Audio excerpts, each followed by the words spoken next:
Hello' ফ্ৰেণ্ডসকল, income certificate সম্পৰ্কে আপোনালোকৰ বাবে এটা গুৰুত্বপূৰ্ণ ভিডিঅ' লৈ আহিছোঁ। ইনকাম চাৰ্টিফিকেটৰ বাবে অনলাইন এপ্লাই কেনেকৈ কৰিব লাগে আৰু ইনকাম চাৰ্টিফিকেটৰ অনলাইন আবেদন কৰোঁতে কি কি নথিপত্ৰ লাগে আপোনালোকক মই এইটো ভিডিঅ'ৰ সহায়ত জনাই দিম। ইনকাম চাৰ্টিফিকেটৰ বাবে ঠিকনাৰ প্ৰমাণপত্ৰ লাগিব। আপোনাৰ ভোটাৰ আই ডি কাৰ্ড ইউজ কৰিব পাৰিব। তাৰপিছত পৰিচয় পত্ৰ লাগিব, মানে পৰিচয় পত্ৰ হিচাপে আপোনাৰ ভোটাৰ আই ডি কাৰ্ড নাইবা আপোনাৰ আধাৰ কাৰ্ড ব্যৱহাৰ কৰিব পাৰিব। তাৰপিছত আপোনাৰ ৰাজহ মাচুলৰ আদায়ৰ ৰচিদ, মানে খাজনাৰ ৰচিদ বুলি কয়, এইটো লাগিব। তাৰপিছত চেলাৰী স্লিপ বা আয়ৰ উৎস আপোনাৰ ইয়াতে আপলোড কৰিব লাগিব। তাৰপিছত আপোনাৰ গাঁওবুঢ়াৰ চাৰ্টিফিকেট বা অন্য কোনো ধৰণৰ নথিপত্ৰ আপলোড কৰিব লাগিব। ইয়াৰ উপৰিও আপুনি ইউজাৰ ফৰ্ম, মানে এপ্লিকেশ্যন ফৰ্মটো ফিল আপ কৰি স্কেনিং কৰি আপলোড কৰিব লাগিব। তো এইকেইটা ডকুমেণ্টছ বা নথিপত্ৰ থাকিলেহে আপুনি ইনকাম চাৰ্টিফিকেটৰ বাবে অনলাইন এপ্লাই বা আবেদন কৰিব পাৰিব।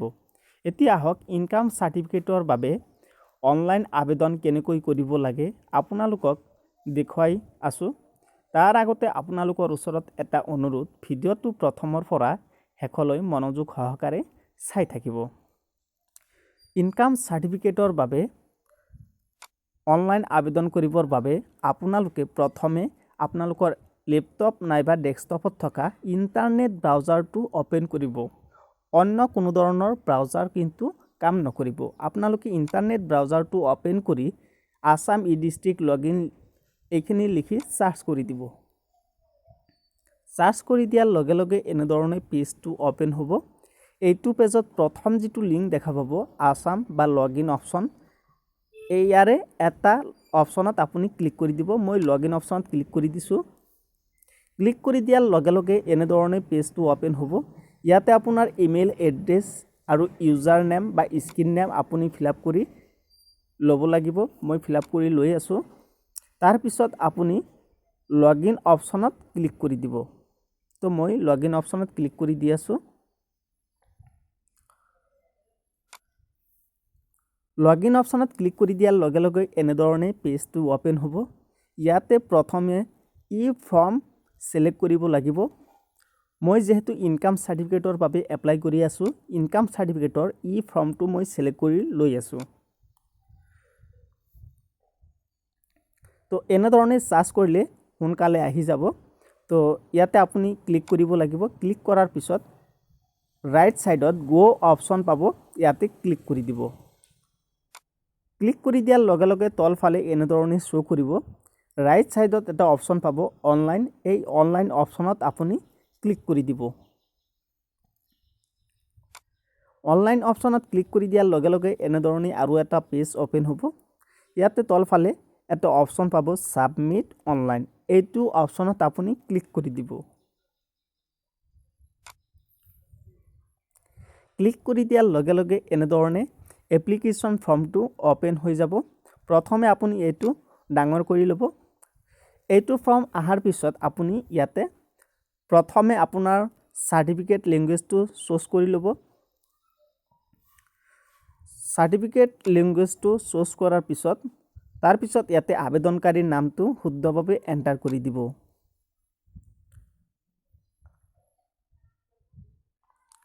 আবেদনকাৰীৰ নামটো এণ্টাৰ কৰাৰ পিছত তাৰপিছত ইয়াতে মোবাইল নাম্বাৰটো এণ্টাৰ কৰি দিব। এইখিনি লিখাৰ পিছত আপুনি স্ক্ৰল ডাউন কৰিব। কেৱল ষ্টাৰ মাৰ্ক থকা অপশ্যনকেইটাহে আপুনি ফিল আপ কৰিব। তাৰপিছত ইয়াতে ৰিলেশ্যন ফিল আপ কৰিব বা ইয়াতে ছিলেক্ট কৰিব লাগিব। তো আপোনালোকৰ যিটো অপশ্যন সেইটো ছিলেক্ট কৰি দিব। তাৰপিছত ইয়াতে সম্পৰ্কীয়ৰ নামটো ছিলেক্ট কৰিব। ইয়াতে প্ৰথমে টাইটেলটো, ইয়াতে যদি সম্পৰ্কীয় ব্যক্তিটো মৃত হয় তেনেহ'লে লেট অপশ্যনটো ছিলেক্ট কৰিব, আৰু যদি লেট অপশ্যন নহয় বা মৃত নহয় তেনেহ'লে আপোনালোকে অন্য কোনো অপশ্যন ছিলেক্ট কৰি ল'ব। তাৰপিছতহে ইয়াতে ৰিলেটিভ নেমটো এণ্টাৰ কৰি দিব।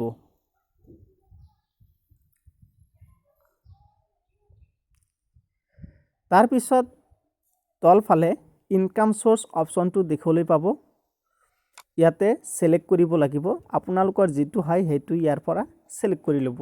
ইয়াতে কাল্টিভেটৰ, লেবাৰ, বিজনেছ এনেকুৱা বহুতকেইটা অপশ্যন পাব। আপোনালোকৰ যিটো হয় চিলেক্ট কৰি ল'ব। তাৰপিছত অকুপেশ্যন মানে আপোনালোকৰ বৃত্তি কি হয় ইয়াতে আপোনালোকে ফিল আপ কৰি দিব লাগিব এনেধৰণে। তাৰপিছত টোটেল এনুৱেল ইনকাম মুঠ বাৰ্ষিক উপাৰ্জন কিমান হয় ইয়াতে এণ্টাৰ কৰিব লাগিব। আপোনালোকৰ গাঁওবুঢ়াই যেনেধৰণে লিখি দিছে ঠিক তেনেধৰণে ইয়াতে ইনকাম বা উপাৰ্জনৰ মুঠ বাৰ্ষিক আয়টো ইয়াতে লিখি দিব। তাৰপিছত আপোনালোকে ইয়াতে এড্ৰেছ লাইন 1 2 এইখিনি ফিল আপ কৰিব নালাগে। ষ্টেট পাব ইয়াতে অট'মেটিকলি ফিল আপ কৰাই থাকে। তাৰপিছত ইয়াতে নিজৰ ডিষ্ট্ৰিক্টটো চিলেক্ট কৰি ল'ব। ডিষ্ট্ৰিক্ট চিলেক্ট কৰাৰ পিছত ইয়াতে সাব ডিভিজনটো আপুনি চিলেক্ট কৰি ল'ব। আপোনাৰ যিটো হয় চিলেক্ট কৰি ল'ব। তাৰপিছত নিজৰ সাৰ্কুল অফিচৰ নামটো চিলেক্ট কৰি ল'ব। তাৰপিছত নিজৰ মৌজা কি হয় সেই মৌজাটো ইয়াৰ পৰা চিলেক্ট কৰি ল'ব। তাৰপিছত নিজৰ গাঁৱৰ নামটো বা টাউনৰ নামটো ইয়াৰ পৰা চিলেক্ট কৰি ল'ব।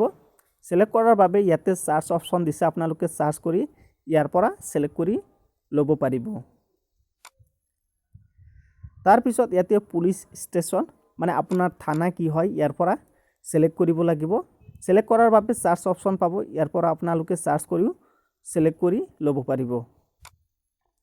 তাৰপিছত তলত পোষ্ট অফিচ পাব মানে ডাকঘৰ, ইয়াতে আপোনাৰ ডাকঘৰৰ নামটো সাৰ্চ কৰি আপোনালোকে চিলেক্ট কৰি ল'ব।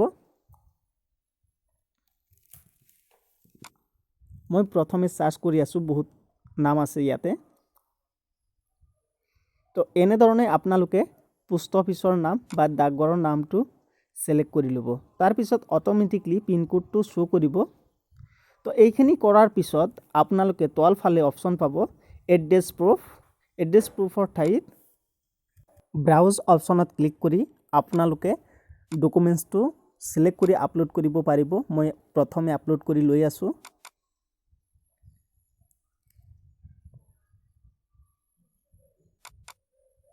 তো এনেধৰণে আপোনালোকৰ ঠিকনাৰ প্ৰমাণপত্ৰটো আপলোড কৰিব। তাৰপিছত আইডেণ্টিটি প্ৰুফ মানে পৰিচয় পত্ৰ আপলোড কৰাৰ বাবে আপোনালোকে ব্ৰাউজ অপশ্যনত আকৌ ক্লিক কৰি দিব। ক্লিক কৰাৰ পিছত ইয়াৰ পৰা আপোনালোকৰ ডকুমেণ্টছটো আপলোড কৰি দিব। তাৰপিছত ৰাজহ মাচুলৰ আদায় ৰচিদ মানে খাজনা ৰচিদটো আপোনালোকে আপলোড কৰাৰ বাবে ব্ৰাউজ অপশ্যনত ক্লিক কৰিব। ক্লিক কৰাৰ পিছত ইয়াৰ পৰা আপোনালোকে ফাইলটো চুজ কৰি আপলোড কৰি দি দিব। তো এনেধৰণে আপোনালোকে আকৌ দৰমহাৰ স্লিপ বা আয়ৰ উৎসটো আপোনালোকে ব্ৰাউজ অপশ্যনত ক্লিক কৰিব। ব্ৰাউজ অপশ্যনত ক্লিক কৰি এনেধৰণে আপোনালোকে আয়ৰ উৎসটো ইয়াৰ পৰা চুজ কৰি আপলোড কৰি দি দিব। তো এনেধৰণে আপলোড কৰাৰ পিছত আকৌ অন্য নথিৰ ঠাইত আপোনালোকে গাঁওবুঢ়াৰ চাৰ্টিফিকেটটো ইয়াতে আপলোড কৰিব। ব্ৰাউজ অপশ্যনত ক্লিক কৰিব। ক্লিক কৰাৰ পিছত ইয়াৰ পৰা গাঁওবুঢ়াৰ চাৰ্টিফিকেটটো আপলোড কৰি দি দিব। তাৰপিছত ইয়াতে আপোনালোকৰ এপ্লিকেশ্যন ফৰ্ম যিটো আপোনালোকে হাতে লিখি ফিল আপ কৰিছে সেইটো স্কেনিং কৰিছে সেইটো আপোনালোকে ইয়াৰ পৰা চিলেক্ট কৰি আপোনালোকে আপলোড কৰি দি দিব। তো এনেকৈ ডকুমেণ্টছসমূহ বা নথিপত্ৰসমূহ আপলোড কৰাৰ পিছত ইয়াতে আপুনি ফিল আপ কৰিব লাগিব কেইটা ডকুমেণ্টছ আপুনি ইয়াৰ পৰা প্ৰিণ্ট কৰিব বিচাৰিছে সেইটো নাম্বাৰ ইয়াতে দি দিব লাগিব। তাৰপিছত ইয়াতে কেইটা পেজ আপুনি স্কেনিং কৰিছে সেইকেইটা নাম্বাৰ ইয়াতে এণ্টাৰ কৰি দি দিব লাগিব। মই যেহেতু ইয়াতে 6টা স্কেনিং কৰিছোঁ সেইবাবে ইয়াতে 6 লিখি দিছোঁ। তাৰপিছত ইয়াতে থকা কেপচা কোডটো চাই আপোনালোকে ইয়াতে ফিল আপ কৰিব লাগিব শুদ্ধভাৱে। মই প্ৰথমে কেপচা কোড ফিল আপ কৰি লৈ আছোঁ। কেপচা কোড ফিল আপ কৰাৰ পিছত আপোনালোকে তলফালে ছাবমিট অপশ্যন দেখিবলৈ পাব। এই ছাবমিট অপশ্যনত ক্লিক কৰি দিব। ক্লিক কৰি দিয়াৰ লগে লগে এনেধৰণে এটা পেজ আহিব বা পপ আপ আহিব। ইয়াতে আপোনালোকে ইয়েছ অপশ্যনত ক্লিক কৰি দিব। ক্লিক কৰি দিয়াৰ লগে লগে এনেধৰণে অলপ লোডিং হ'ব। লোডিং হোৱাৰ পিছত এনেধৰণে পেজটো আহি যাব। ইয়াতে form has been validated successfully please click on pay for payment মানে পে'মেণ্ট কৰিবলৈ অপশ্যন দিছে। আপোনালোকে ইয়াতে 30 টকা পে'মেণ্ট কৰিব লাগিব। তাৰ বাবে পে অপশ্যনত ক্লিক কৰিব লাগিব। পে অপশ্যনত ক্লিক কৰি দিয়াৰ লগে লগে এনেধৰণে পেজটো শ্ব' কৰিব। ইয়াতে আপোনাৰ এড্ৰেছ লগতে আপোনাৰ নাম সকলো বিৱৰণ শ্ব' কৰিব। ইয়াতে পে'মেণ্ট কৰাৰ বাবে আপোনালোকে তলফালে লেফ্ট ছাইডত কৰ্নাৰত এটা অপশ্যন পাব, ভালদৰে লক্ষ্য কৰি চাব। Pay U money click to proceed এইটো অপশ্যনত ক্লিক কৰি দিব। ক্লিক কৰি দিয়াৰ লগে লগে এনেধৰণে তলফালে শ্ব' কৰিব। ইয়াতে আপোনালোকে state bank of India net বেংকিঙৰ সহায়ত নাইবা ডেবিট কাৰ্ড, ক্ৰেডিট কাৰ্ড বা অন্যান্য কোনো ধৰণৰ ডমেষ্টিক কাৰ্ডৰ সহায়ত আপোনালোকে পে'মেণ্ট কৰি ল'ব পাৰিব। তো ইয়াতে পে'মেণ্ট কৰি দিয়াৰ লগে লগে আপোনালোকৰ একনলেজমেণ্ট ৰিচিপ্টটো আহি যাব। আপোনালোকে প্ৰিণ্ট আউট কৰি ল'ব পাৰিব বা আপোনালোকে স্ক্ৰীনশ্বটটো ল'ব পাৰিব।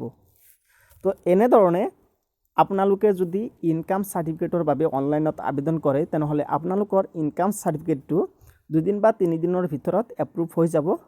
তো আপোনালোকে ভিডিঅ'টো চাই যদি ভাল পাইছে তেনেহ'লে ভিডিঅ'টো অৱশ্যই এটা লাইক কৰিব আৰু এই চেনেলটো ছাবস্ক্ৰাইব কৰি ৰাখিব।